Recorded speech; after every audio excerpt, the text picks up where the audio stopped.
Israeli Prime Minister Benjamin Netanyahu urged action against the tyrants of Tehran during a Holocaust memorial speech on Thursday in Jerusalem, comparing what he considers the threat from Iran to that once posed by Nazi Germany. Netanyahu denounced Iran as the most anti-Semitic regime on the planet in a speech in front of world leaders gathered at the Yad Vashem Memorial Institute to mark 75 years since the liberation of the Auschwitz death camp by Soviet troops.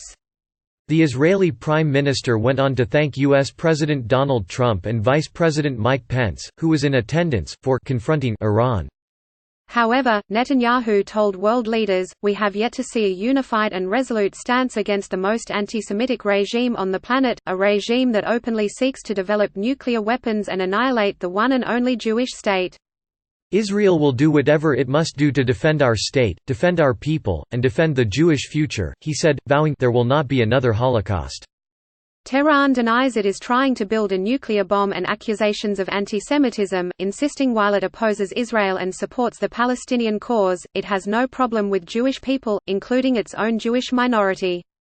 Pence, who spoke shortly after Netanyahu, warned Iran's nuclear program posed a security threat to all nations, not just Israel. He urged people to confront and expose the vile tide of antisemitism around the world. In that same spirit, we must also stand strong against the leading state purveyor of antisemitism, against the one government in the world that denies the Holocaust as a matter of state policy and threatens to wipe Israel off the map.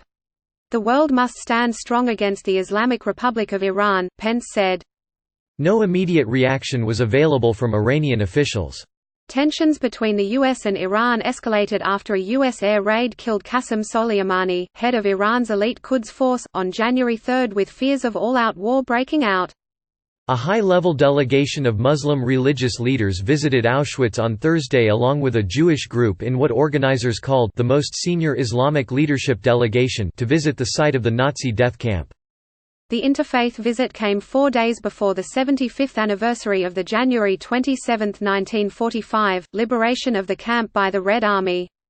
The visit was led by the Secretary-General of the Muslim World League, Mohammed bin Abdulkarim al-Isa, and the CEO of the American Jewish Committee, David Harris.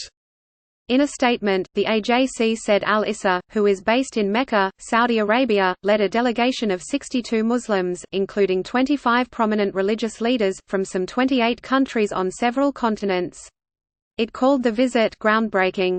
The AJC delegation included members of the organization, among them some children of Holocaust survivors.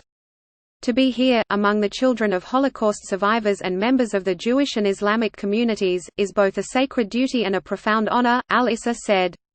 The unconscionable crimes to which we bear witness today are truly crimes against humanity. That is to say, a violation of us all, an affront to all of God's children. On Friday, the members of the group will visit the Polin Museum of the History of Polish Jews in Warsaw and will attend Muslim and Jewish religious services there.